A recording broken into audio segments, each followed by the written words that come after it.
오늘은 우리가 벌써 시작한 지 세 번째 시간이 되는군요. 여호와의 칠대절기 세 번째 시간. 오늘은 안식일과 여호와의 칠대절기에 이 칠대절기가 바로 예수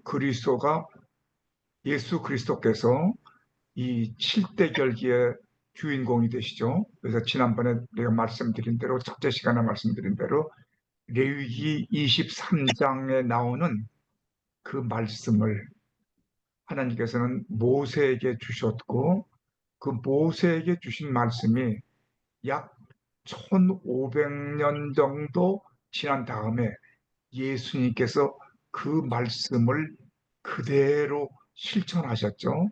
그래서 여호와의 7대 절기는 전부 예수 그리스도를 통해서 우리의 삶 속에 나타납니다.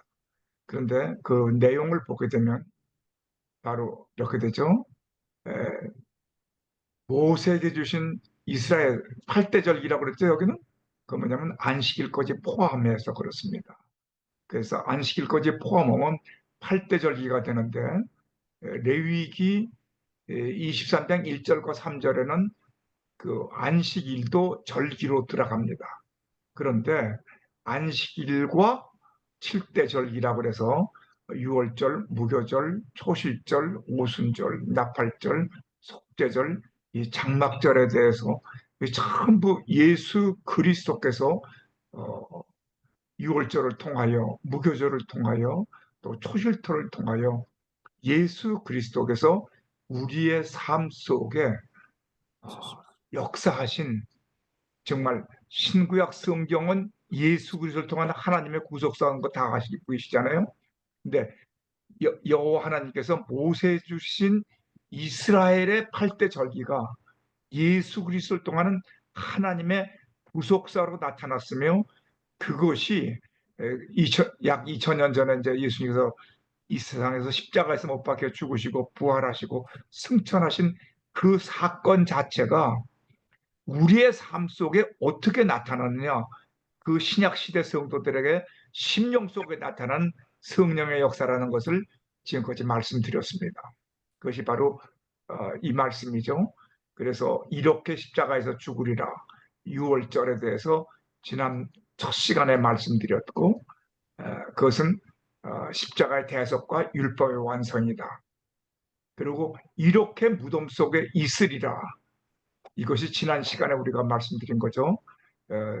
이렇게 무덤 속에서 있으리라, 그래서 예수님께서 3일 동안에 완전하게 죽으시죠. 그 완전하게 죽었다는 의미가, 그 예수님은 죄가 없으시니까 3일 만에 다시 이렇게 부활을 얻을 호실절입니다. 그러나 예수님께서는 부활체로 이제 부활하셨지만 우리의 삶 속에서는 예수님 같이 아직 형, 쟤 우리가 문 죽지 열어달래. 문 좀 않았으니까. 열어줘. 마이크 좀 꺼주세요. 삶의 부활, 우리의 삶 속에 예수님께서 우리가 삶 속에 부활이 있어야 됩니다. 그것이 바로 신약 시대의 성도들의 심령 속에 나타나는 성령의 역사입니다. 그래서 맨 처음에 이 말씀은 모세에게 약 3,500년 전에 주신 말씀이 2000년 전에 예수께서 이 땅에 오셔서 다 이루시고, 그리고 오늘날에는 그 말씀이 믿는 사람들이 이 성령의 역사를 통하여, 이 성령의 역사죠. 모세, 예수, 성령. 그래서 신약 시대의 성도들의 심령 속에 나타나는 성령의 역사라고 지난번에 말씀을 드렸습니다. 그래서 6월절은 은혜, 사랑, 믿음, 이제 우리가 구체적으로 이 내용이 무엇인가가 나올 거예요. 이 은혜라는 것이 무엇인지, 우리가 구원을 받았는데 이것은 내가 행위로 구원받은 것이 아니라 완전히 하나님의 선물로 받게 됩니다. 근데 이 선물로 구원받은 우리가 다시 무덤에 들어가야 됩니다. 이 무덤에 들어가서 내가 죽고 나면은 이 완전히 자아가 죽어야만 내가 아야, 거듭나는 역사가 나타납니다. 그래서 그 영적으로 부활한 역사가 이제 오늘 우리가 공부하는 내용입니다. 우리 한번 다시 이 그림을 통해서 다시 한번 보겠습니다. 그래서 이것은 그 과정을 유월절, 무교절, 초실절. 그래서 무교절은 누룩이 없는 무교벌 먹는다. 이건 지난번에 우리가 말씀을 드렸죠. 근데 여기는 보게 되면 오늘은 지난번까지는 어린 양에 대해서 말씀드렸는데 오늘은 그것이 아닙니다. 너희도 무덤에서 이렇게 부활하리라는 말씀은 고린도전서 15장 22절에서 23절을 보게 되면 아담 안에서 모든 사람이 죽은 것 같이, 왜 이것은 원죄였죠. 원죄로 말미암아 자범죄까지 이르게 되죠. 죄의 싹은 사망이니까 아담 안에서 우리가 죽은 것 같이 그리스도 안에서 모든 사람이 삶을 얻으리라. 이 고린도서 15장에 나옵니다. 예수 그리스도 안에서 아담 안에서 죽은 것 같이 예수 그리스도 안에서 모든 사람이 다시 살아나리라. 그러나 각자가 자기 차례대로 되리니 먼저는 첫 열매인 그리스도요. 다음에는 그가 강림하실 때 예수님의 재림이죠. 다섯 번째, 여섯 번째 시간에 나오게 됩니다. 강림하실 시간에, 일곱 번째 시간에 나오게 되겠군요. 그리스도에게 속한 자가 아담 안에서 죽은 모든 사람이 그리스도에게 속한 자가 완전히 그 육체적으로 부활하게 되죠. 그럼 지금 영적으로 부활한다는 말은 무슨 말이냐? 우리는 아직 죽지 않았으니까 영적으로 부활하는 역사가 바로 오늘 우리가 공부하는 내용입니다. 우리 한번 같이 깊이 공부해 봅시다. 이건 지난 시간에 우리가 공부한 내용입니다. 지난번에 말씀드렸습니다. 이것이 유대인의 무덤이죠. 유대인의 무덤은 이렇게 이 둥그런 돌로 막습니다. 그런데 이 돌로 막은 문은 안에서는 절대로 열려지지가 않습니다. 하나님께서 이렇게 만들어 놓으셔서. 그러면 여기서는 반드시 밖에서 열어줍니다. 그래서 예수님께서 부활하실 때, 이 무덤 속에 들어가셨을 때 천사가 밖에서 문을 열어줬죠. 예수님 부활하실 때. 그래서 무덤 문을 열어주신다. 그런데 어느 때 열어주느냐? 내가 온전히 죽으면 나의 삶 속에서 영적으로 부활이 일어나게 돼요. 내가 이 무덤 안에서, 그러니까 다시 예수 믿은 사람은 예수 믿고 나면 무덤 속으로 다 들어가게 돼 있어요. 예수 믿은 사람은. 예수 안 믿은 사람은 이 세상에 살다가 지옥으로 들어가니까 그건 더 무서운 이제 형벌을 받게 되죠. 근데 예수 믿은 사람은 영적으로 부활, 무덤 속에 들어갑니다.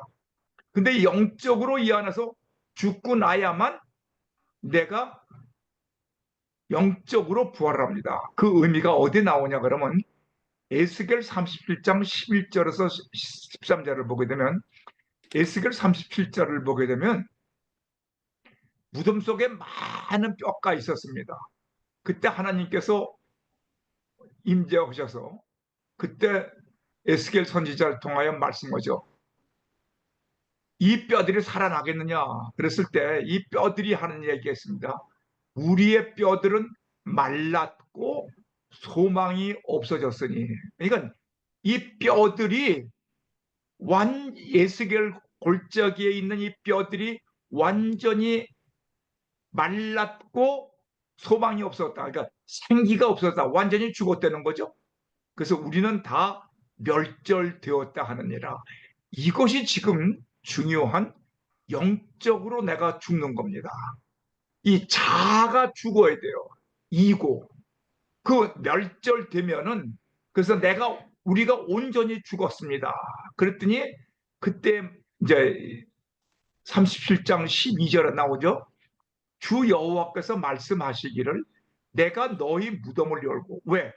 완전히 죽었으니까 무덤 문을 엽니다. 예수님께서 완전히 무덤에서 3일 동안 완전히 죽으셨죠? 그러고 났을 때 천사가 문을 열어서 예수님께서 부활하셨듯이 우리도 우리 자아가 영적으로 무덤 속에서 완전히 죽으면은 예수님, 하나님께서 문을 열어주신다고 했어요. 너희를 거기서 무덤에서 나오게 하고 이스라엘 땅으로 들어가게 하리라. 여호와의 말씀은 내가 너희 무덤을 열고 여호와 하나님께서 무덤 문을 열어주신다는 겁니다. 그러니까 내가 영적으로 완전히 죽지 않으면 일생 동안을 죽지 않은 크리스찬, 자아가 죽지 않은 크리스찬은 좀 미안하지만 무덤 속에서 일생을 산, 물론 구원받습니다. 그러나 영적으로 구원받지 못한 사람은 무덤 속에서 일생을 살다가 끝납니다. 그럼 영적으로 구원받지 못했, 죽지 못했다는 것은 뭐냐? 자기 이고가 살아서 밤낮 자기 생각, 자기 판단, 자기 주관, 예수 믿으면서도 그렇게 사는 사람들 많아요. 가정에 불화가 있습니다. 부부지간에 불화가 있고 자녀와 부모 사이에 불화가 있고 죽지 않았으니까 각자가 살았으니까 요 사업도 하나님 뜻대로 하지 않고 내 마음대로 사업을 하니까 사업에도 부담 속에서 합니다. 물질에도 부활이 없어요. 질병도 우리 마음과 심령 속에 질병이 많이 오게 됩니다. 그래서 내가 이 무덤 속에서 완전히 죽고 나면 이 무덤을 열어서 가정이 부활합니다. 자녀와 부모 사이가 부활합니다. 사업이 부활합니다. 물질이 부활합니다. 모든 질병에서 내가 부활하게 된다는 겁니다. 내 백성들아, 내가 너희 문을 열고 너희를 거기서 나오게 한즉 너희는 내가 여호와인 줄 알리라. 그러니까 이 부활신앙, 영적으로 부활신앙을 갖지 못한 사람은 늘 신앙생활하면서도 불평, 불만, 그저 감사와 기쁨이 없습니다. 데살로니가전서 5장 2, 3절에는 항상 기뻐하라, 쉬지 말고 기도하라, 범사에 감사하라는 그 기쁨이 없습니다. 그 바울 사도는 감옥 속에서도 빌립보서 4장 4절 보면 내가 너희를 말하니 다시 기뻐하라. 내가 다시 말하노니 기뻐하라. 왜? 그 안에 성령으로 충만해 있기 때문에 감옥 속에서도 기쁨이 있게 됩니다. 이 부활이 있어야 됩니다. 그럼 여기서 또 내가 이것은 이 성경 말씀입니다. 보세요. 이 성경 말씀은 히브리서 5장에 보게 되면 내 터에서 거둔 열매의 가장 좋은 것을 가져다가 너희 하나님 여호와의 전에 드릴지니라. 이것은 처음 열매. 그 처음 열매가 뭐냐 그러면 처음 거둔 열매가 첫 이삭 한 단인데 그것이 바로 모세 때 벌써 예수 그리스도를 통한 우리의 구속사를 말씀하신 겁니다. 그 첫 열매가 누구냐 그러면 예수 그리스도가 이 세상에 오셔서 죄 없으신 예수님이시니까 부활체로 바뀌어지죠. 그 부활체로 바뀌어진 첫 열매가 바로 감사의 열매입니다. 그래서 첫 이삭 한 단을 바친다는 겁니다. 그래서 모세께서 여호와께서 모세에게 말씀하여 이르시되 이스라엘 자손에게 말하여 이르다. 너희는 내가 너희에게 주는 땅에 들어가서 너희 곡식을 거둘 때 이 영적으로 해설해야 됩니다. 너희의 곡물의 첫 이삭 한 단, 그것은 바로 예수 그리스도, 부활체로 된 예수 그리스도, 예수 그리스도에게 속한 우리도 첫 열매를 하나님께 바치는 겁니다. 그것이 바로 뭐냐 그러면 11조입니다. 보세요. 아브라함은 멜기세덱의 반차를 따른 대제사장 곧 예수 그리스도께 11조를 드렸죠. 여기 이제 히브리서 5장 5절부터 10절 보게 되면 그 멜기세덱의 반차를 통한 예수 그리스도가 대제사장이라는 것을 알게 됩니다. 그 아브라함은 아직 레위 민족을 통하여 무슨 이 레위 민족에게 11조 통하여 저희 곡물을 또 이 공급했다는 것은, 그땐 아브라함은 아직 그 야곱 때 12지파가 나왔죠. 근데 첫 11조는 아브라함 때 창세기 14장에 나옵니다. 14장을 보게 되면 밀기레sek의 세대의 반차, 딸은 대제사장, 그것 그리스도인데 예수 그리스도께 바친 첫 열매가 바로 11조입니다. 이 11조도 이제 오늘 여기서 같이 공부하게 될 거예요. 그래서 이렇게 말씀하십니다. 요한복음 20장 10절을 보면 예수께서 이르시되 나를 붙들지 말라. 그 이제 막달라 마리아가 와서 너무 감격을 해서 부활하신 예수님 만나서 붙잡으려고 그러니까 나를 붙들지 말라. 내가 아직 아버지께로 올라가지 아니하였노라. 뭡니까? 이 몸이 내 몸, 내 삶, 내가 부활한 첫 열매인데 이것은 아버지 하나님께 먼저 바쳐야 하는 부활의 첫 열매다. 내가 내 아버지 곧 너희 아버지, 내 하나님 곧 너희 하나님께로 올라간다 하리니, 그냥 don't touch, 나를 touch하지 말라. 나는 거룩한 몸을 먼저 하나님께 바친다. God first. 먼저 부활의 첫 열매를 하나님께 드리라. 이것이 바로 거룩한 예배가 되는 것입니다. 그래서 6월절은 뭐냐, 한마디로 말하면 예수 그리스도의 십자가에서 죽으심과 피 흘리심, 대속과 구원이죠. 이건 바로 은혜입니다. 나와는 아무 상관이 없어.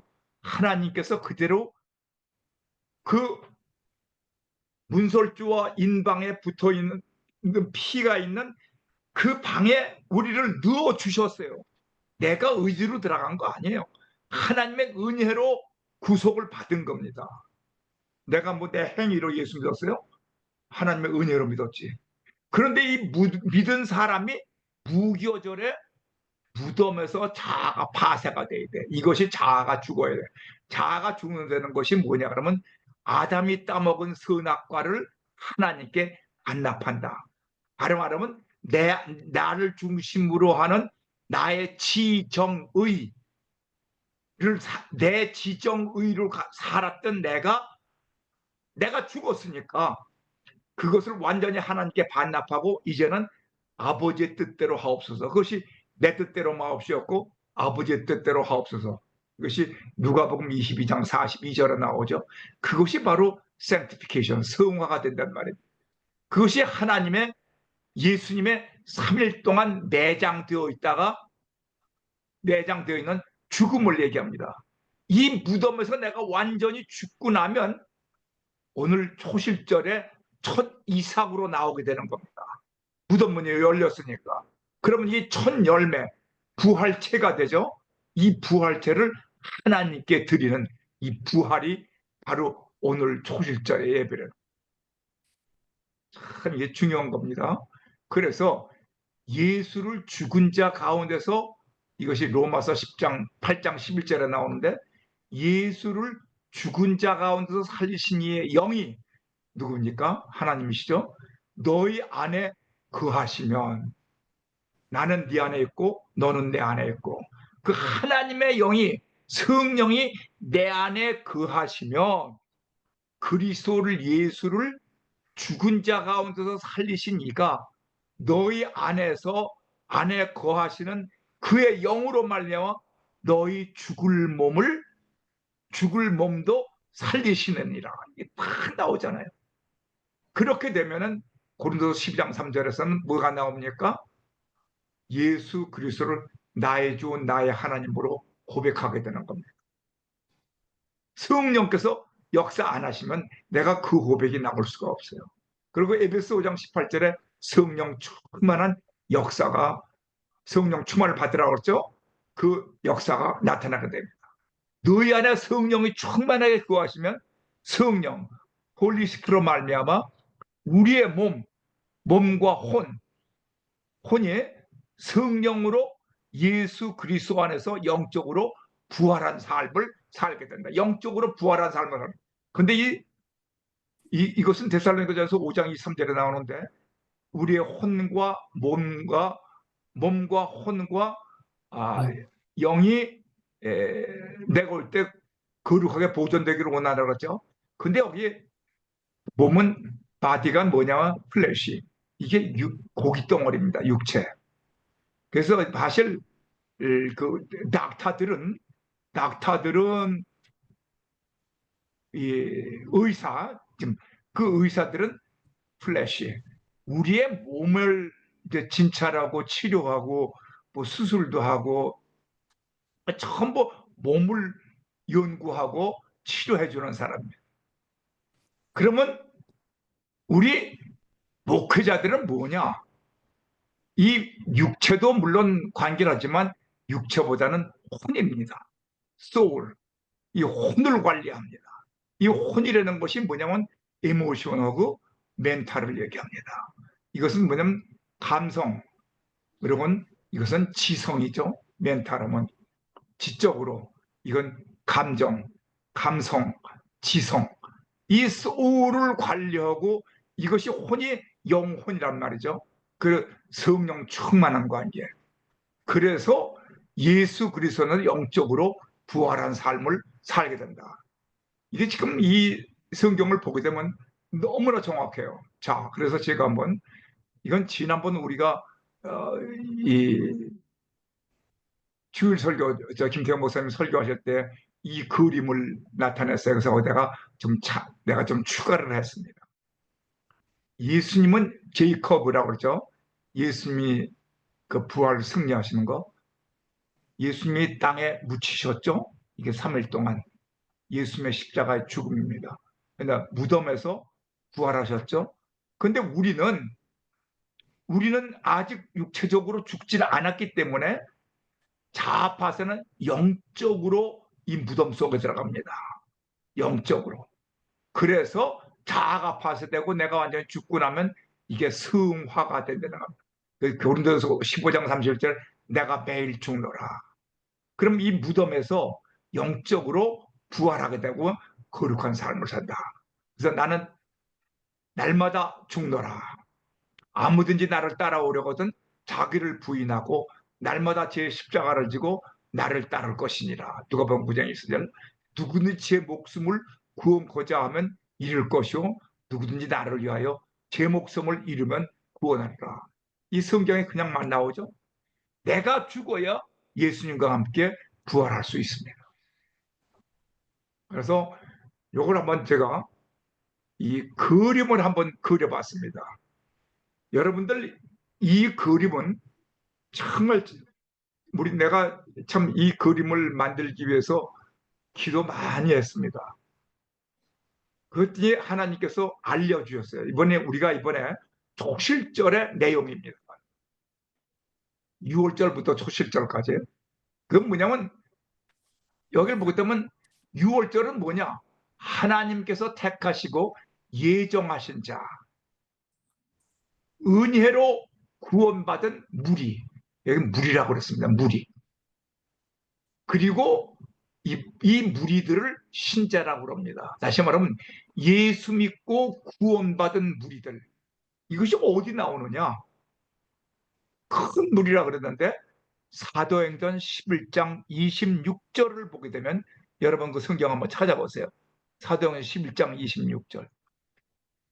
안디옥 교회 그때 바울과 바나바 인류가는 제일 가는 말씀을 선지자고 선생이시고 바로 하나님의 예수 그리스도의 수제자들 아닙니까? 바나바와 바울이니까. 바울과 바나바. 그들이 큰 무리, 그 큰 무리가 바로 신자들입니다. 신자들. 지금 예수 믿고 구원받은 사람, 6월절에서 구원받은 사람들이. 그 구원받은 사람들을 1년 동안 말씀 교육을 시켰습니다. 그 말씀 교육을 시켰더니 그들이 바로 제자들인데 말씀으로 교육받은 사람, 예수 믿고 말씀으로 교육받은 사람, 그 사람들을 뭐라고 불렀냐 그러면 그리스도인, 크리스천이라고 불렀다. 그 우리가 처음 예수 믿은 큰 무리들이냐? 이 구원받은 사람들이에요. 큰 무리들. 그러나 제자들이 되고 그 제자들 중에서 특히 그리스도인이라고 불림을 받는 사람이 된다. 11장 26절에 나옵니다. 이 사람들이 바로 뭐냐 그러면 이 말씀으로 구원받았다는 것이 무교절에서 구원받은 자가 무덤에서 자파세가 되는 겁니다. 이게 내가 죽어야 돼요. 이 죽지 못한 사람은 이 무덤 속에서 이 초실절을 경험 못하고 무덤 속에서 일생 신앙생활 하다가 끝나는 사람도 많습니다. 많아요. 그런데 이 초실절의 기쁨을 맛본 사람은 자아가 파쇄된, 자아 파쇄죠? 자아 파쇄된 자가 영적으로 부활을 하게 됩니다. 그럼 영적으로 부활한 사람은 그러면 오늘 이 말씀을 공부하는 건데 영적으로 부활한 사람은 어떻게 살아야 되느냐? 이 세 가지가 꼭 있어야 됩니다. 영적으로 부활한 사람이다. 영적으로 부활한 성도의 삶. 이것이 세 가지가 있습니다. 첫째는 주일 성수입니다. 주일 성수. 다시 말하면 하나님과 나와의 관계입니다. 하나님과 나와의 관계. 이 주일 성수는 해도 좋고 안 해도 좋은 게 아니에요. 이 사탄이 뭐야 저 중국 코비드 그걸 갖고 와서 이 TV를 통해서 유튜브를 통해서 예배 드리기 시작을 하는 건데 그건 사탄이 갖다 준 겁니다. 사실 주일은 교회 나가서 주일을 성수해야 됩니다.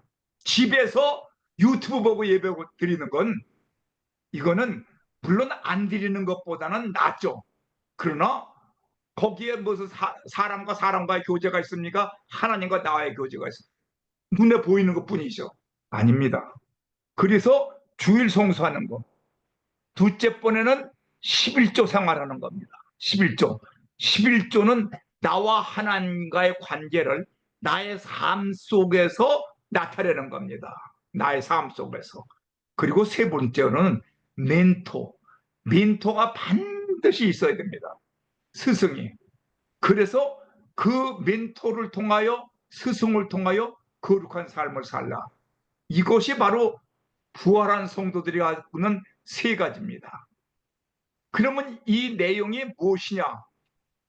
바로 이 멘토, 이 거룩한 삶에 대한 것이 여기 이제 곧 내일 요즘 다음 시간에 예수님과 연합, 말의 순화, 영적 투쟁. 이것은 멘토의 거룩한 삶에 대해서는 이것은 이제 다음 전 시간에 구체적으로 공부할 거예요. 오늘은 여기서 주일 성수와 11조 생활까지만 하게 됩니다. 자, 그러면 주일, 안식하신 날, 하나님께서 안식하신 날은 어떤 날인가? 복되게 하신 날, 거룩하게 하신 날, 하나님께서 안식하신 날입니다. 그러면 그는 어디에 나오느냐? 사실 저는 이 안식일을 보면서 너무 놀라운 것은 에덴 동산을 창설하시기 전에 제일 먼저 하나님께서 만드신 것은 안식일을 만드셨습니다. 여러분, 창세기 2장 2절부터 3절 보게 되면 하나님이 그 하시던 일을 일곱째 날에 마치시니, 여기는 일곱째 날입니다. 여섯째 날까지는 지난번 창세기 1장과 2장에 대해서 제가 한번 그 양육 세미나, 우리 말씀 세미나에서 강의했죠. 그 창세기의 2장에서 제일 먼저 하신 것은 에덴 동산을 만드시기 전에 안식일을 먼저 만드셨습니다. 그가 하시던 모든 일을 일곱째 날에 안식하시니라. 이만큼 안식일이 어떤 날인가 보세요. 하나님이 그 일곱째 날을 복되게 하사 거룩하게 하셨으니 이는 하나님이 그 창조하시며 만드시던 모든 일을 마치시고 그날에 안식하셨습니다. 에덴 동산을 산설하시는 제일 먼저 하신 게 뭐예요? 일곱째 날 안식을 하셨습니다. 그러면 하나님께서 안식일은 무엇을 하냐? 세 가지가 있습니다. 복되게 하신 날, 그 다음에 거룩하게 하신 날, 하나님께서 안식하신 날. 이것을 우리가 지금, 근데 이 안식일이 어떤 날이냐면 안식일이 바로 주일입니다. 보세요. 네, 그 주일을 보기 전에 요걸 갖다 제가 한번 먼저 설명을 하는데, 아까 설명 본 것에 다시 한번 리뷰하고 나서 그 말씀을 드리겠습니다. 영적으로 부활한 성도는 어떻게 살아야 하나? 주일 성수, 11조 생활, 멘토. 그 멘토는 이제 다음 시간에 해야 되기 때문에 제가 구체적으로 안 나왔지만, 부모, 율법으로는 제5계명이죠. 10계명에. 근데 아브라함을 부모로 따졌습니다. 근데 사실 예수님이 오신 다음에는 예수님이 멘토가 되는 것입니다. 이건 다음 시간에 이제 말씀을 드리도록 하고, 아무튼 주일은 하나님께서 안식하신 날, 복되게 하신 날, 거룩하게 하신 날, 안식하신 날, 11조 받은 바 은혜와 사랑의 11조. 자, 우리가 공부합시다. 그럼 보세요. 그럼 안식일이 어떤 날인가? 이 안식일부터 우리가 좀 보고, 그 다음에 이제 요 11조 두 가지만 가지고 오늘 공부를 해야 될 것 같아요. 시간이. 응? 여러분, 창조 6일 동안의 빛은 햇빛이 아니고 하나님의 영광의 빛이다. 그건 지난번 제가 강의할 때 말씀드렸습니다.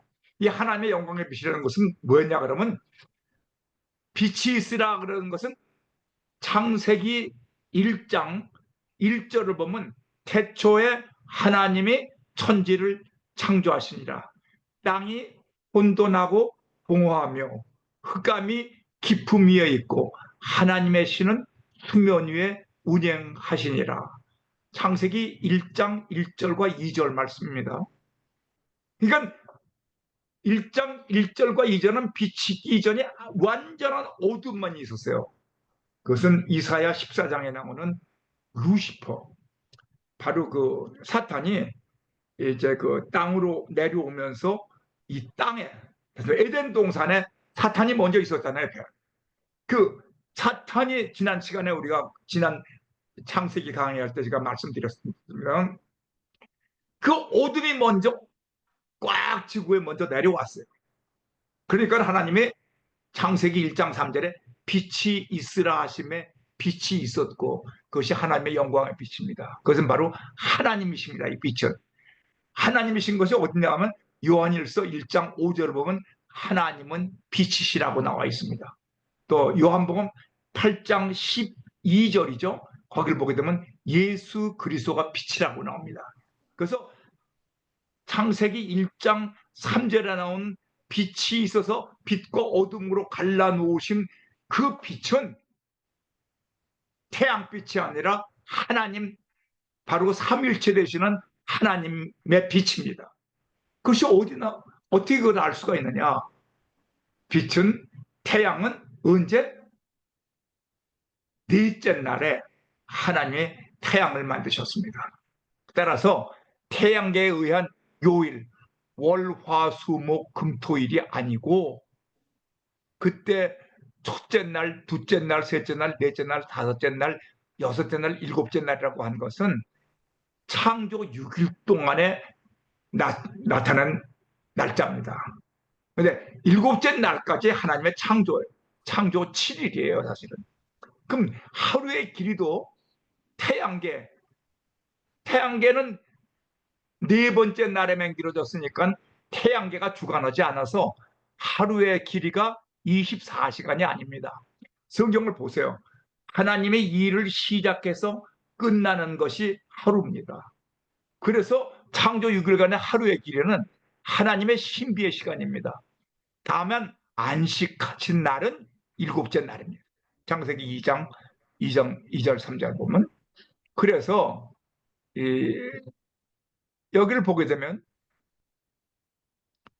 예수님께서 오셔서 이런 말씀을 했습니다. 인자는 안식일의 주인이다. 마태복음 12장 8절에 나오죠. 그럼 예수께서 부활하신 날은 유대인의 안식일은 토요일입니다. 안식 후 첫째 날이므로 그 예수님의 부활하신 날은 안식일 다음 날 아닙니까?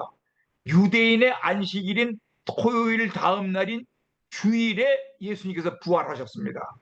따라서 이 날이 주님의 날이고 참된 일곱째 날, 이것이 바로 하나님께서 쉬신 안식일입니다. 그래서 이 안식일은 토요일에 유대인이 만든 토요일이 아니고 주일날이 안식일이 되는 것입니다. 따라서 주일, 안식일은 어떻게 성수해야 되나?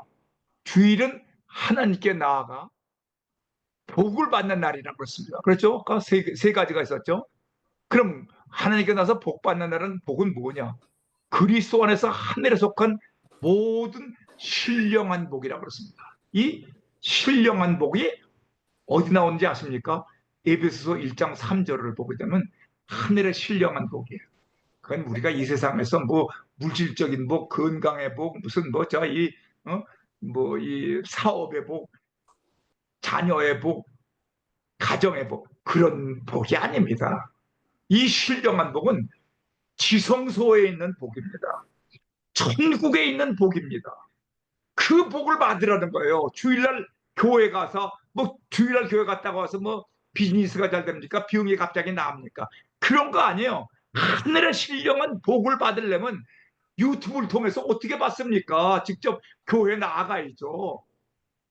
그것이 바로 그 복에 대한 말씀하신 것이 예수님께서 마태복음 5장 1절부터 12절에 나오는 팔복입니다. 심령이 가라는 데부터 시작해서 쭉 나오죠.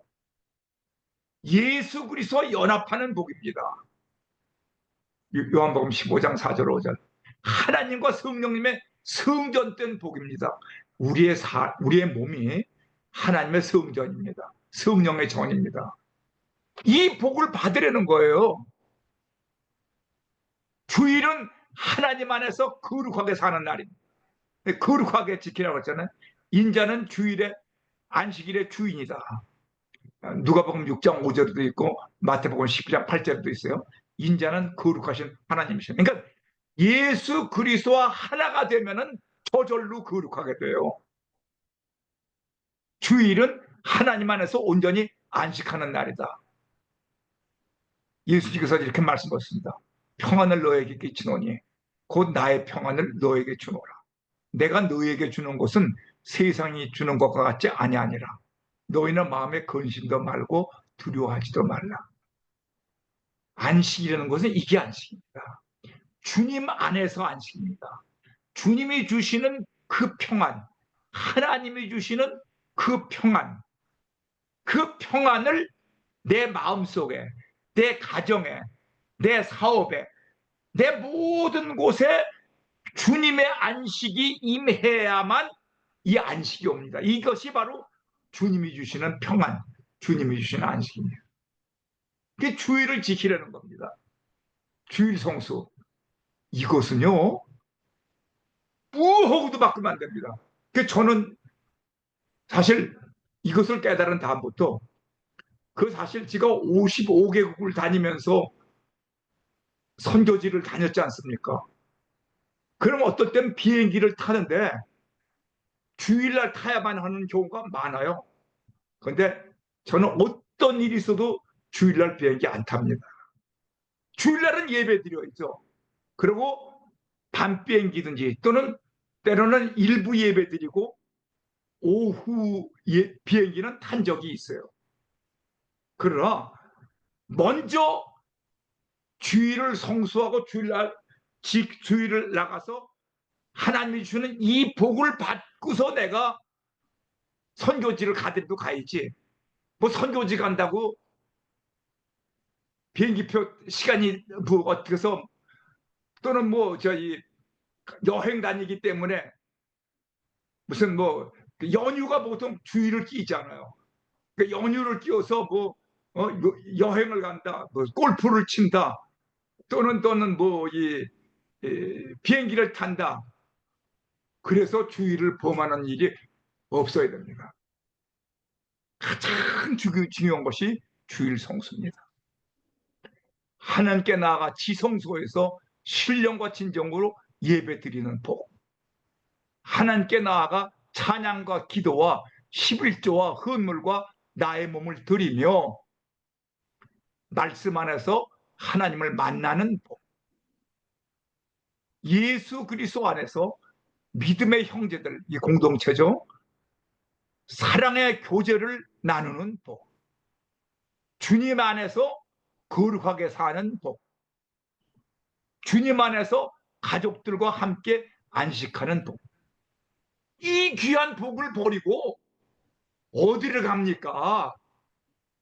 복 받으라고 그러놓고는 이 귀한 복을 버려요? 말이 안 되죠.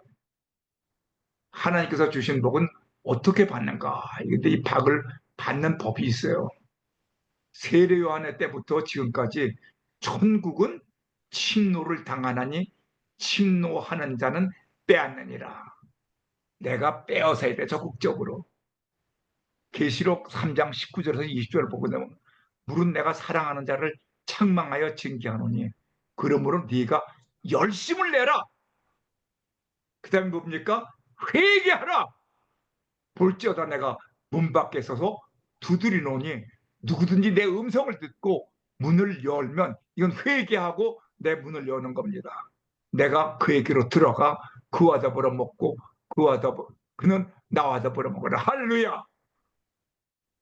침노하는 자, 열심을 내는 자, 회개하는 자, 마음 문을 여는 자, 예수님과 동거하는 자. 이게 바로 복 받는 길입니다. 이렇게 안 하면은요, 다 놓쳐버려요.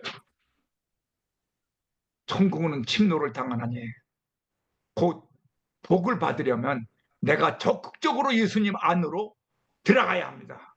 Force into Jesus Christ. 내가 참으로 거룩하게 살려면 내가 적극적으로 예수님과 함께 살아야 합니다. With Jesus Christ. 내가 참으로 안식하려면 내가 적극적으로 예수님 안에서 살아야 합니다. In Jesus Christ. 여러분 정말 마음에 드는 아내가 생겼든지 아내를 삼을 여인이 생겼거나 정말 마음에 드는 남편이 생겼다 그러면 다른 사람한테 양보할 수 없죠. 적극적으로 들어가서 사랑을 구애하고 그냥 매달려서 그 여인이 내 아내가 되겠지. 그 남자가 내 남편이 되도록 적극적으로 침노해야 될 거 아니에요? 그냥 가만히 있어. 아이, 뭐, 연락이 오겠지, 뭐. 아이, 좀 기다려보지, 뭐. 그래가지고는요, 결혼 못 합니다. 예, 저는 여기 이 말씀을 생각해 봅니다. 회개할 수 있는 죄와 회개할 수 없는 죄가 있습니다. 1계명부터 4계명은요, 이게 사울의 죄인데 하나님께 대한 계명입니다. 하나님 사랑에 대한 내용입니다. 너는 나 외에는 다른 신을 내게 두지 말라. 너를 위해 우상을 만들지 말라. 너는 여호와의 이름을 망령되이 부르지 말라. 거기 보세요. 네 번째가 안식일을 거룩하게 지키라. 왜? 안식일은 내 주인이 예수님이니까. 이것은 너는 나 위에 다른 신을 두지 말라는 거고 안식일을 거룩하게 지키라는 것은 같은 하나님에 대한 계명입니다. 사울은 바로 이 죄를 범했습니다. 하나님께 대한 계명을 범했습니다. 그래서 사울은 지옥으로 가죠. 여러분 다 아시죠? 성경 보세요. 사무엘상 마지막 절 보게 됩니다. 그러나 이 다윗의 죄는 사람에게 대한 죄입니다. 부모를 공경하라, 살인하지 말라, 간음하지 말라, 도둑질하지 말라, 거짓 증거하지 말라, 탐내지 마라. 이것은 사람에 대한 계명입니다. 그건 이웃사랑에 관한 겁니다. 이 다윗에 대해. 그래서 다윗은 살인하고 우리아를 죽였고 바세바를 간음했지만 회개할 수 있는 죄이기 때문에 회개하고 다윗은 하나님의 마음에 합한 자가 될 수가 있었습니다. 사도행전 13장 22절 보면 넌 내 마음에 합한 자다. 회개했더니.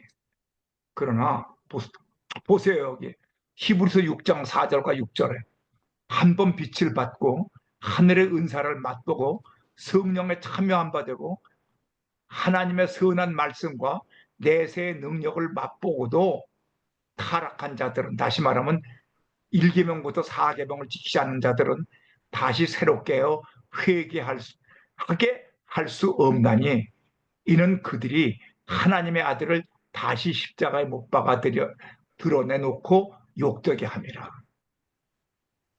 1계명부터 4계명은요, 이거는 회개가 안 됩니다.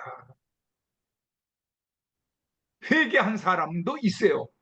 그럼 회개했으면은 이 1계명부터 4계명을 지키는 사람입니다. 지키게 되어야만 회개할 수 있어요. 그런데 1계명부터 4계명을 요한일서 3장 9절 보니까 죄를 짓지 않아요. 보세요. 하나님께로부터 난 자마다 죄를 짓지 아니하나니 이는 하나님의 씨가 그의 속에 거하며 그도 범죄하지 못하는 것은 하나님께로부터 났습니다. 그렇죠? 다시 말하면 이 하나님의 씨, 하나님께 택해 주셔서 하나님의 뜻과 하나님의 예정과 하나님의 섭리 속에서 은혜 가운데서 구원받은 사람은 1계명부터 4계명을 범치 않습니다. 그리고 5계명부터 10계명은 범할 수 있어요. 그리고는 회개할 수 있는 길을 열어주셨습니다. 그러나 1계명부터 4계명은 범치 않는다고 여기 나오잖아요. 죄를 짓지 아니하나니. 그래서 하나님께 대한 도전, 그것이 바로 교만죄입니다. 이 사울의 죄가 교만, 루시퍼도 교만이죠. 그리고 하나님의 보호자를 찬탈하는 거예요. 이게 사울의 죄. 사람에게 대한 죄는 인간의 욕망, 이고 자애인데 다윗의 죄입니다. 이것은 회개하면 저는 미쁘시고 의로우사 우리가 우리의 죄를 자백하는 우리의 죄를 사하시고 모든 불에서 깨끗게 하시느니라. 요한일서 1장 9절에 나옵니다. 그래서 우리는 늘 회개에 일이 열려서 회개하고 다시 주님 앞으로 돌아오게 되는 것입니다. 이건 그 내용이니까 사울의 죄. 나중에 여러분 제가 이, 이 교재를 프린트 저희 거기 나가게 되면 여러분 참고해 주시기 바래요. 그럼 이제 11조에 대해서 이제 공부하도록 하겠습니다. 영적으로 부활한 성도는 받은 바 은혜와 사랑의 11조를 바친다. 받은 바 은혜와 사랑의 11조입니다. 이게 그냥 소득의 11조만이 아니에요. 뭐 레위 민족을 위해서 이스라엘 11지파가 그 지파를 위한 것은 그건 야곱 시대 이후에 나온 거죠. 아브라함 때 창세기 14장에서 멜기세덱의 반차에서 하나님의 제사장에게 바친 11조는 그런 11조가 아니잖아요. 받은 바 은혜, 사랑의 11조입니다. 자, 보세요. 그것이 어떤 것인가. 우리 꼭 11조를 바쳐야 됩니다. 영적으로 부활한 성도는 왜 11조를 바쳐야 하나? 영적으로 부활한 성도는 하나님 아버지께 반드시 삶의 11조를 바친다. 삶의 11조는 하나님께 받은 바 하나님의 은혜와 사랑의 11조를 말합니다. 나의 모든 소득과 수입 중에서 10분의 1을 다시 하나님의 것으로 성별하여 하나님께 바치는 것입니다. 아브라함이 하나님의 제사장 멜기세덱에게 드린 그 얻은 것의 11조. 창세기 14장이라고 그랬죠. 14장 14절부터 24절까지 보게 되면 거기 나옵니다. 그 창세기 14장에서 보면 북방의 네 종족들하고 그 소돔과 고모라에는 다섯 종족이 싸워서 결과적으로는 북방에 있는 종족들이 이 다섯 종족을 다 멸망을 하고 다 잡아가죠. 그때 롯도 끌려가죠. 그 318명의 그 하인을 키우던 아브라함이 올라가서 하나님의 도우심을 받고 다시 그 붙잡혀간 다섯 종족의 모든 민족을 끌고 내려옵니다. 그럴 때 소돔과 고모라 성에서 그 왕이 와서 얘기할 때 그때 누가 나타나냐면 멜기세덱이 바로 하나님의 제사장이 나타나서 아브라함에게 축복을 하죠. 그러고 뭐라고 얘기합니까? 이것은 하나님의 은혜로 하나님께 너를 도와서 네가 승리한 것이다. 그래서 하나님께서로부터 받은 바 은혜와 사랑에 의해서 네가 그 몇몇 안 되는 300여 명 되는 사람으로 그 승리에 도취해 있는 그 네 종족을 다 물리칠 수가 있었다. 그래서 그때 바친 것이 아브라함의 11조입니다. 그것이 성경에 나오는 최초의 11조입니다. 그것이 히브리서 5장 1절부터 10절, 특별히 5절부터 10절을 보면 자세히 나옵니다. 자, 그럼 11조가 하나님께 돌아가는 것에 대해서 우리 한번 구체적으로 공부합시다.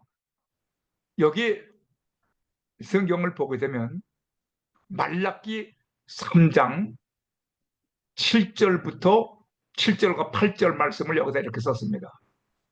거기에 뭐라고 말씀이 나오냐면 3장 7절에 만군의 여호와가 이르노라 너희 조상들로 날로부터 너희가 나의 규례를 떠나 지키지 아니하였도다. 이 말라기서 이제 언제 한번 강의할 기회가 있기를 원하는데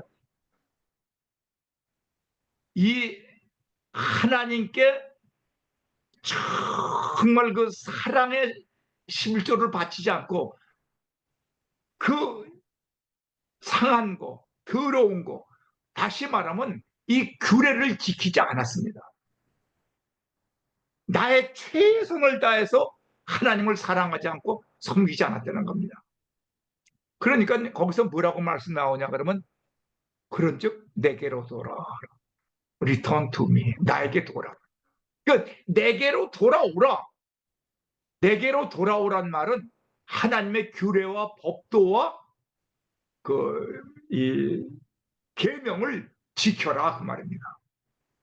그리하면 나도 너에게로 돌아가라 가리라 하였더니 너희가 이르기를 우리가 어떻게 하여 돌아가리까? 내가 어떻게 해야? 나 지금 아버지께 와 있지 않아요. 나 지금 교회 나가고 있지 않아요. 나 신앙생활 하고 있잖아요. 근데 어떻게 내가 또다시 아버지께로 돌아갑니까? 그 얘기죠. 우리가 어떻게 해야 돌아가리까? 나 지금 당신께 와 있는데 몸은 와 있어요. 몸은 와 있지만 네 마음이 하나님의 법도와 규례와 계명을 지키지 아니하고 하나님 안에 있지 않다 그 말이에요. 네 마음이 하나님 안에 와 있지가 않다 그 말이에요. 그랬더니 3장 말라기 3장 8절에서 이렇게 말합니다.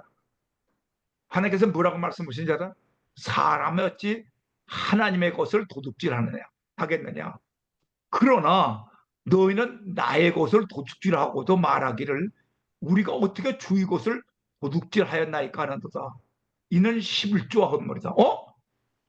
그럼 11조와 봉헌물 이것은 이제 뭐 감사 예물이라든지 무슨 뭐 건축 예물이라든지 무슨 뭐 긍휼 헌금이라든지 이런 것은 다 봉헌 헌물이고 11조와 그런 것들을 너 왜 도둑질했느냐? 그런데 여기 보게 되면 하나님의 것을 도둑질했다고 그랬죠? 그런데 우리가 한번 봅시다. 하나님의 것인가? 여기 말라기 3장 9절을 보면 너희 곧 온 나라가 나의 것이죠. 도둑질하였으므로 너희가 저주를 받았느니라. 그래서 만군의 여호와가 이르노라. 너희 온전한 11조를 창고에 들여서 나의 집에 양식이 있게 하고 그것으로 나를 시험하여 내가 하늘문을 열고 너에게 복을 쌓을 곳이 없도록 붙지 아니하는가 보라. 그래서 말라기 3장 10절을 참 좋아하는 사람 있고 이 3장 10절 믿고 11조 하는 사람도 있는 것 같아요. 근데 그게 아닙니다. 받은 복은 조건이 아니고 아버지께로 돌아온 결과입니다. 그러면 내게로 돌아가지 않는 것이 11조와 헌물입니다. 자, 보세요. 그런데 말라기 3장 7절에서 9절 말씀에서 11조 의미를 한번 생각해 보세요. 너희 조상들의 날로부터 너희가 나의 규례를 떠나 지키지 아니하였도다. 그런즉 내게로 돌아오라. 그러면 나도 너로 돌아오라. 그런데 여기서 이렇게 말하죠. 첫째, 내가 어떻게 해야 하나님께로 돌아가리까? 둘째, 사람이 어찌하여 하나님의 것을 묵시하냐? 하나님과 대화하는 겁니다. 3절에 우리가 어떻게 주의 것을 독실할 수가 있습니까? 그것은 하나님께 바치는 11조와 헌물이다. 자, 그러니까 11조와 헌물을 바치지 않는 것이 하나님께로 돌아오지 않는 거라는 거죠. 내가 하나님께로 돌아가는 것은 뭐예요? 11조와 헌물을 바치는 것이다. 너의 온 나라가 나의 것을 도둑질하였으므로 저주를 받았느니라. 11조를 바치는 것이 내가 하나님께로 돌아가는 것이다. 자, 보세요. 그런데 여기 이 하나님의 것이냐 하나님이냐라 이 영어 성경과 이 하나님의 성경, 이 한글 성경은 너무 차이가 있어요. 그래서 우리가 이걸 좀 잘 봐야 돼요. 영어 성경뿐만 아니라 헬라어 성경, 히브리 성경 다 조사해 본 겁니다. 사람이 어찌하여 하나님의 것을 도둑질하겠느냐? 그러나 너희는 나의 것을 도둑질을 하고도 말하기를 우리가 어떻게 주의 것을 도둑질하였나이까 하는도다. 이는 곧 11조와 봉헌물이라. 너희 곧 온 나라가 나의 것을 도둑질하였으므로 너희가 저주를 받았느니라. 그랬죠? 그런데 영어 성경 보세요. 제가 그저 중요한 부분만 읽겠습니다. 그 Will a man love God? 다시 말하면 하나님을 도둑질했다 그랬습니까? 하나님의 것을 도둑질했습니까? 여기 love God이죠. 하나님을 도둑질한 거죠. You love me. 나를 도둑질했다는 거예요. 내가 어떻게 하나님을 도둑질합니까? Love you. 그것이 바로 11조 헌물이다. 다시 말하면 11조 헌물을 받지 않는 것은 하나님을 도둑질하는 거라 그랬거든. 그리고 뒤를 보게 되면 You are loving me. 지금도 하나님을 도둑질하고 있다는 거예요. 하나님을 도둑질을. 야, 이거 무서운 얘기입니다. 우리가 한국말 성경만 보지 말고 영어 성경 꼭 같이 보시는 게 좋아요. 영어를 보시려면 뉴 킹제임스 버전이 제일 정확한 것 같아요. 킹제임스 버전 조금 단어가 어렵고 뉴 킹제임스 버전 NIV든지 뭐 이런 것 다른 거 보면 많이 변개가 많아요. 근데 킹제임스 버전이 좋습니다. 그리고 뉴 킹제임스 버전까지 좋아요. 그러면 사람이 도둑질한 것은 하나님의 것이냐 하나님이 영어 성경은 하나님으로 되어 있고 한글 성경은 하나님의 것입니다. 사람의 하나님의 것을 도둑질하냐 여기는. 그런데 제가 히브리어 성경을 찾아봤습니다. 한글 성경 개역개정에는 하나님의 것으로 되어 있고 영어 성경 킹제임스 버전 NIV에도 그렇게 나와 있어요. 갓으로 되어 있습니다. 그 히브리어 원어 성경은 WOT로 되어 있습니다. 그런데 접속사 외는 접속사입니다. 뺀 OT는 me, 이 가시란 말입니다. 여기는 하나님을 도둑질했단 말입니다. 사람이 어찌 하나님의 것을 도둑질했냐가 아니고 사람이 어찌 하나님을 도둑질하는. 내가 11조를 내지 않는 것은 하나님을 도둑질하는 거라 그거예요. 그러면 여기 한번 다시 봅시다. 우리가 굉장히 중요한 내용이라. 나의 것이 아니고 나를 도둑질을 했다. 그것도 현재 진행입니다. 한글. 너희 온 나라가 나의 것을 도둑질하였으므로 너희가 저주받았다. 여기는 you are under curse. 저주받았다 그랬죠? 왜? You are loving me. 너 지금 내 걸 나를 도둑질하고 있어. 나를 도둑질하고 있다는 현재 진행형. 무서운 얘기입니다. 우리도 지금도 계속해서 하나님을 도둑질하고 있는 것이에요. 하나님을 도둑질하고 있다는 의미는 무엇이냐? 하나님께로부터 받은 은혜와 사랑, 곧 하나님의 마음을 도둑질한다는 겁니다. 뭘 도둑질해요? 하나님께로부터 받은 은혜와 사랑을 도둑질하고 있는. 이것이 하나님의 마음을 도둑질하고 있다는 겁니다. 이것이 하나님을 도둑질한다는 거예요. 예, 보세요. 우리가 어떻게 하나님의 마음을 도둑질할 수 있는가? 온전한 11자 봉헌물을 the whole tithes and offering 하나님께 바치지 않는 것이 하나님의 은혜와 사랑, 곧 하나님을 도둑질하는 것이다. 온전한 11조와 봉헌물을 바치는 것이 내가 하나님께로 return to God, 돌아가는 것이다. 하나님, 곧 하나님의 마음을 도둑질한다는 말은 하나님과 나는 둘이 아니고 하나가 되었다는 의미입니다. 너는 내 안에, 너 안에, 나는 네 안에.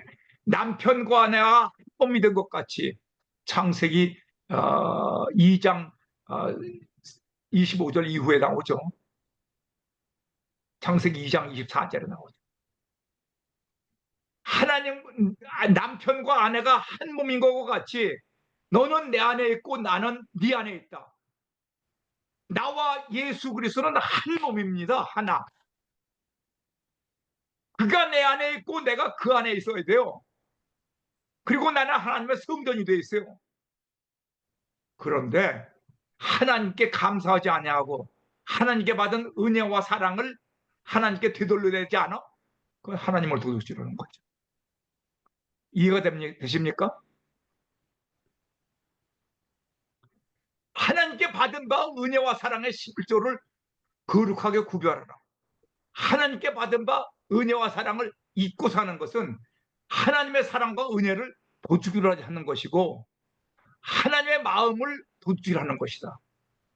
부모님의 사랑을 잊고 사는 자식이 불효자식인 것과 같이 하나님의 아버지의 은혜와 사랑을 잊고 사는 성도는 하나님의 사랑을 도둑질하는 불효 성도이다. 하나님 아버지는 우리의 사랑을 원하고 계신다. 그런데 거기서 뭐 온전한 11조를 바치는데 네트 인컴에서냐 그로스 인컴에서냐 이거 따지게 됐어요. 하나님께 내가 복을 받을 때 그때 네트 인컴으로 계산합니까? 그로스 인컴으로 복 받기를 원합니까? 내가 복 받기를 원할 때는 그로스 인컴으로 계산해 주세요. 내가 바칠 때는 네트 인컴으로만 바치겠습니다. 이게 사랑과 은혜와 사랑입니까? 이건 말도 안 되는 얘기죠. 우리가 여기서 참 중요한 걸 배워야 됩니다. 온전한 11조는 어떠한 것인가? 온전한 11조는 나의 몸과 마음과 언어와 말과 행동, 삶으로 하나님을 사랑하는 삶입니다. 온전한 11조는.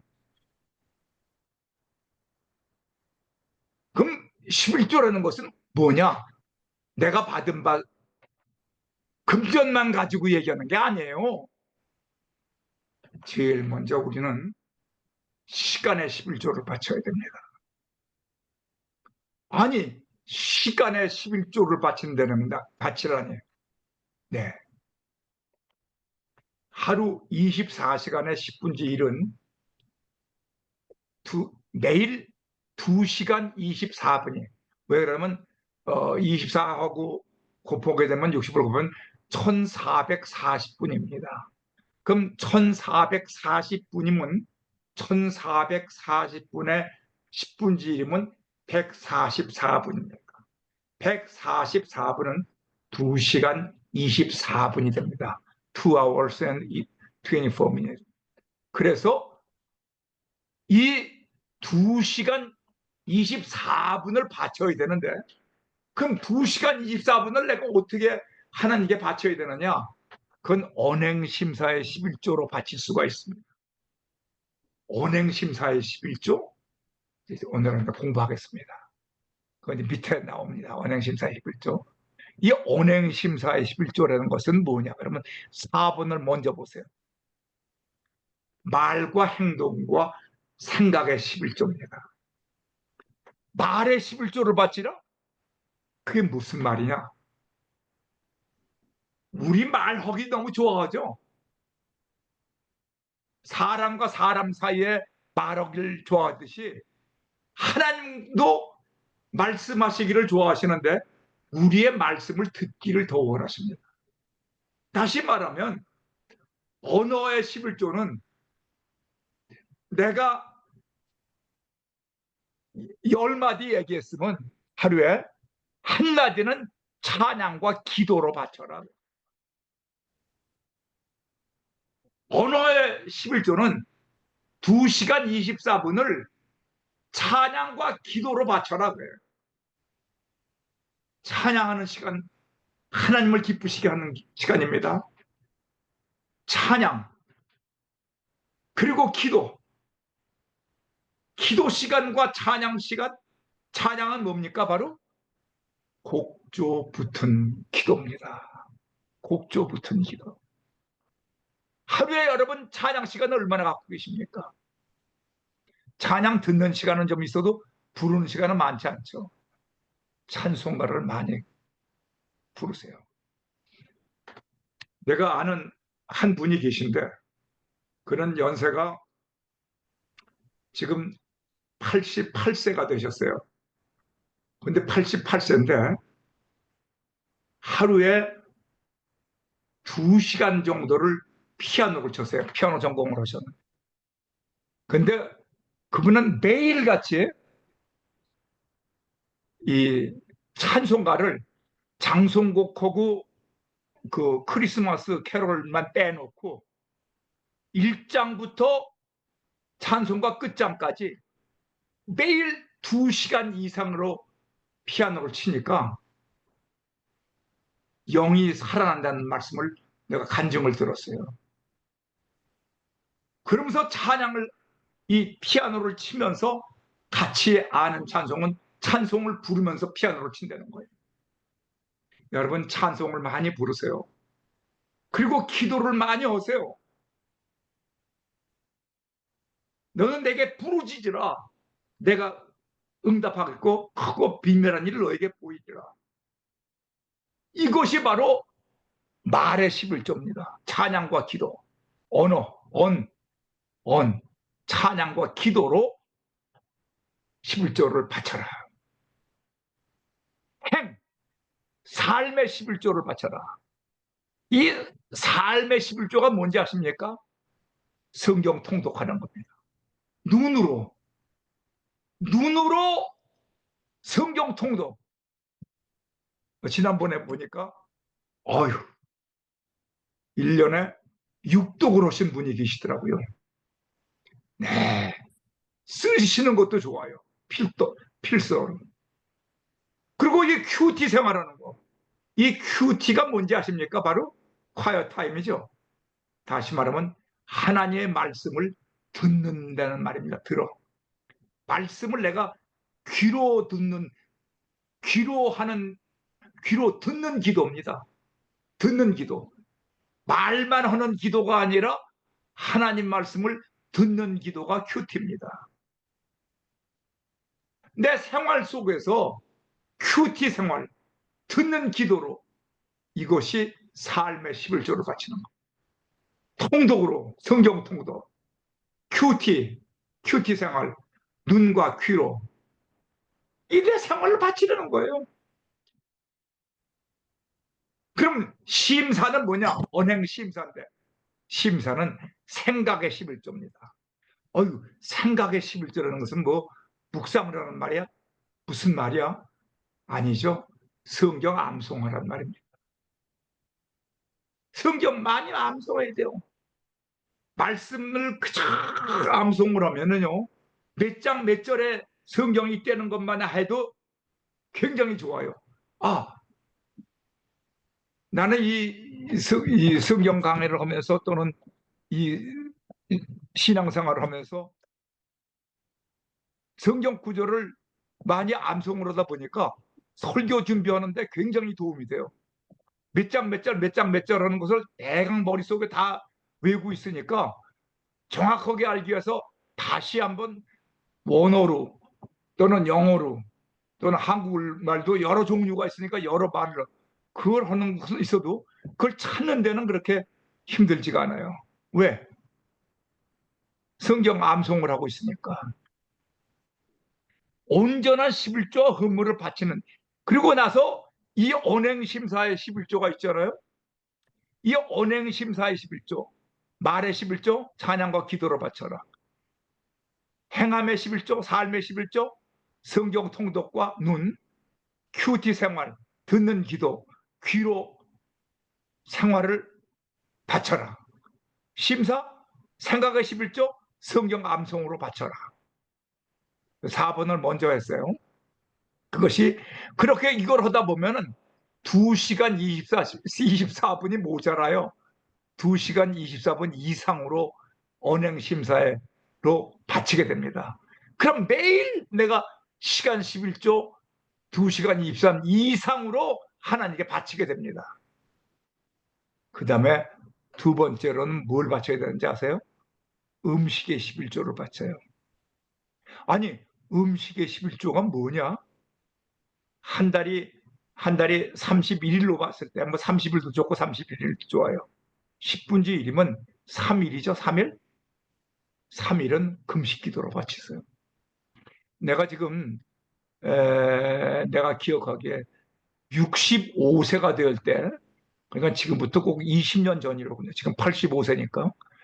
65세가 될 때까지는 꼭 매월 3일 금식 기도를 했어요.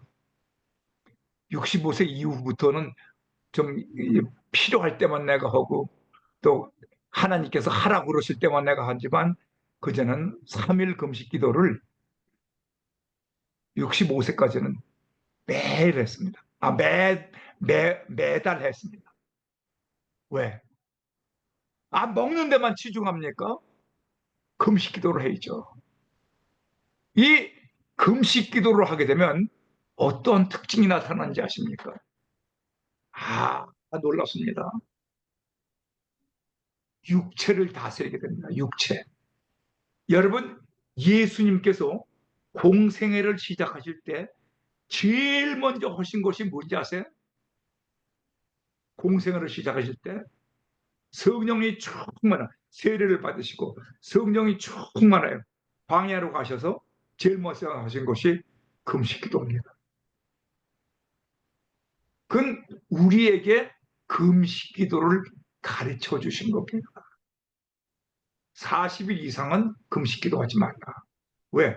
그건 육체를 갖고 사는 사람이니까. 그러나 맥시멈 40일 동안 금식기도 하는 것은 좋다. 근데 금식기도 할 때 가르쳤죠, 분명히. 생수 이외에 안 마셨습니다. 무슨 뭐 주스를 마신다, 뭐 껌을 씹는다, 뭘 한다. 그런 거 그러면 안 돼요. 뭐 죽을 먹는다. 너 왜? 완전히 생수만 먹으며 금식기도를 하십니다. 그 금식기도를 할 때 왜 그렇게 되느냐? 우리에게 가르쳐 주신 겁니다. 예수님은 하나님이신데 왜 금식기도가 필요하시겠습니까? 그러나 우리에게는 금식기도가 꼭 필요합니다. 왜? 내가 예수 믿고 구원은 받았지만 내 자신은 아직도 살아 있습니다. 의롭다고 칭함, 의인, 의롭다고 인정, 칭함은 받았으나 의롭다고 칭함을 받은 죄인입니다. 그러면 이 무덤 속에 나를, 내가 죽어야 되잖아요. 무덤 속에서. 그 육체 죽이는 것이 바로 금식기도 하는 겁니다. 이 금식기도를 하시게 되면 내 자신을 죽이게 됩니다. 욕망을 죽입니다. 욕정을 죽입니다. 안목의 정욕, 육신의 정욕, 이생의 자랑, 모든 세상적인 것을 다 죽이게 됩니다. 금식 기도하시면서 성경 통독, 말씀이 그냥 머리에 쏙쏙 들어갑니다. 금식 기도하시면서 큐티 생활, 귀에 다 하나님 말씀이 들려옵니다. 금식 기도하면서 찬양을 해보세요. 찬양이 어떻게 힘이 생기는지 하늘로 그냥 올라갑니다. 금식 기도하면서 기도해보세요. 너는 내게 부르짖어 기도하라. 금식 기도하면서. 매일. 아니, 30일을 매일 먹습니까? 하나님께 양심이 있지. 음식에 11조를 바쳐야죠. 나는 금식하면서 하나님만, 다시 말하면 금식할 때는 육으로 사는 것이 아니라 말씀으로 사는 것입니다. 그 금식도 할 때 그렇게 말씀하시죠. 그 사탄이 와서, 시험하는 자가 와서 이 돌덩어리가 떡덩이가 되게 해라. 그랬더니 예수께서 뭐라고 말씀합니까? 너 사람이 떡으로만 사는 것이 아니라 하나님의 입으로부터 나오는 말씀으로 살 것이니라. 금식 기도할 때는 말씀 보는 겁니다. 말씀이 있는 겁니다. 말씀을 암송하는 겁니다. 한 달에 3일 동안은 금식 기도하세요. 이것이 바로 11조입니다. 금식의 11조, 음식의 11조. 아까 시간의 11조, 언행심사를 통하여 시간의 11조. 한 달 30일에 3일은 금식 기도로 11조. 그리고 매월 소득의 11조를 우리는 반드시 바쳐야 됩니다. 왜? 이 소득의 전체가 하나님이 주신 거지 내가 뭐 해서 내가 잘나서 직장 생활을 했습니까? 내가 잘나서 무슨 뭐 운이 좋아서 비즈니스가 잘 됩니까? 다 하나님의 은혜 아닙니까? 그러니까 사실 10분지 1이 아니라 10분대 10이 전체가 하나님이 주신 겁니다. 하나님이. 내가 이 세상에 태어날 때 욥기서에도 나오고 여러 군데 나오지만 내가 공수래 빈손으로 왔다고요. 공수거 갈 때는 맨손으로 갑니다. 여러분 한번 생각해 보세요. 저는 가만히 생각해 봅니다. 저도 이제 85세가 되니까 이제 죽을 날이 가깝죠. 근데 하나님 부르실 때까지는 일해야 됩니다. 그런데 수의 죽은 다음에 입히는 옷에는 거기는 주머니가 없습니다. 그리고 이 세상에 있는 거요. 뭐 좋았던 일, 무슨 어떤 일, 무슨 슬펐던 일, 무슨 괴로웠던 일, 이 세상의 모든 거, 뭐 재산 다 놓고 갑니다. 자녀도 놓고 가고 사랑하는 아내도 놓고 가고 남편도 놓고 갑니다. 눈에 넣으면 눈이 아프지가 않은 그 손자 손녀도 다 놓고 가야 돼요. 그런데 뭐는 가지고 가는지 아십니까? 언행심사, 찬양과 기도와 큐티생활과 성경 봉독과 성경 암송, 11조. 이것은 천국에 가면 다 쌓여 있습니다. 그래서 예수님께서 말씀하셨죠. 다 없어질 이 세상적인 것에 신경만 쓰지 말고 하늘의 보화를 쌓아. 하늘의 보화를 쌓아. 찬양, 기도, 성경 봉독, 큐티 생활, 성경 암송, 11조 생활. 이것은요, 하늘에 보호합니다. 하늘에 올라가면 그것은 다 쌓여져 있어요. 이 세상 건 아무것도 못 가고 갑니다. 모든 소득의 11조, 그로스 인컴의 11조를 매월 소득의 11조로 바쳐야 하는 겁니다. 이것은 뭐 레위 민족을 위해서 내가 주는 거 아닙니다. 이것은 하나님의 것을 내가 하나님으로 리턴하는 거지, 내 거를 하나님께 드리는 봉헌물이 아닙니다. 11조는 사실은 10분의 10을 다 바쳐도 하나님 것인데, 하나님께서 왜 멜기세덱 반차에서 그저 멜기세덱 아브라함이 10분의 2조만 바치도록 하나님 하셨는지 나는 이해가 안 돼요. 그러나 하나님께서는 우리를 사랑하시기 때문에, 야, 너도 먹고 살아야 되잖아. 그러니까 10의 9는 너 먹고 살고, 그러나 10분의 1은 나에게 바쳐. 그러면 하나님의 뜻대로 그 10분의 1, 그건 헌금 아닙니다. 10분의 1과 그 봉헌물은 하나님께서 귀하게 쓰시겠다. 온전한 11조는 어떤 것인가? 내 몸과 내 마음과 내 언어와, 다시 말이죠, 내 행동의 삶으로 10분의 1을 하나님께 바쳐라. 그러면 하나님과 내가 정말 가깝게 지내게 돼. 예수님께서 말씀하셨잖아요. 네 주인이 누구냐? 네 주인이 누구냐? 아도나이, 주님은 우리 주 하나님이십니다. 아도나이, 주님 되시는 하나님. 그 하나님을 위하여 내 마음과서 받은 바 은혜와 사랑에 11조를 바칠 때 내가 하나님께로 돌아가게 되는 거예요. 리턴 투 갓, 리턴 투 갓. 그 물질이 있는 곳에 네 마음이 있다. 여러분, 11조는 교회를 위해서 바치는 것도 아니고 다른 사람을 위해서 바치는 것이 아니고 바로 나 자신을 위해서 11조 생활을 하세요. 온전한 11조 생활하세요. 시간의 11조, 음식의 11조, 소득의 11조, 언행심사의 11조. 언행심사의 11조는 시간의 11조를 채우면 됩니다.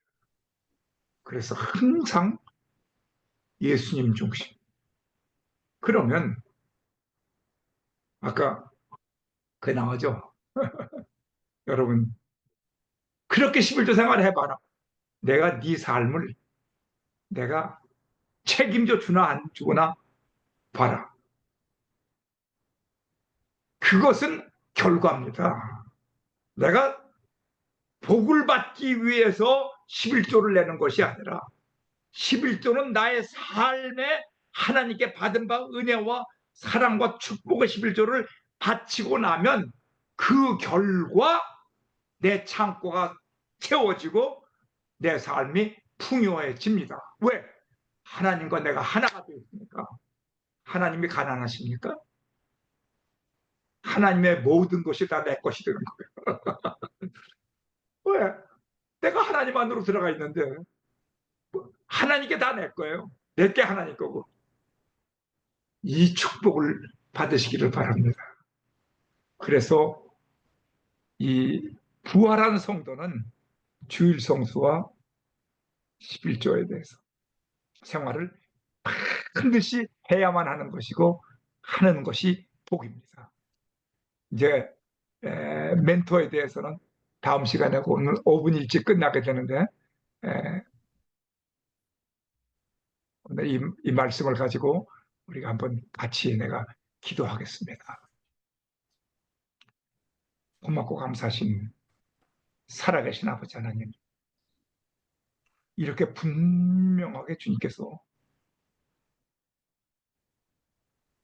초실절에 부활한 부활 성도의 삶에 대하여, 영적으로 부활한 성도의 삶에 대하여 가르쳐 주심을 감사합니다. 그러나 초실전에 영적으로 부활한 부활 성도의 삶은 내가 무교절에서, 무덤에서 죽어야만 우리 주 예수 그리스도께서 문을 열어주시고, 무덤 문을 열어주시고 나와서 이 신앙생활을 하는 것이지, 내가 먼저 죽지 아니하면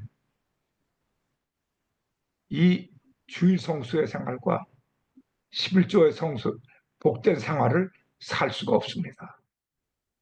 그래서 바울 사도는 나는 날마다 죽노라.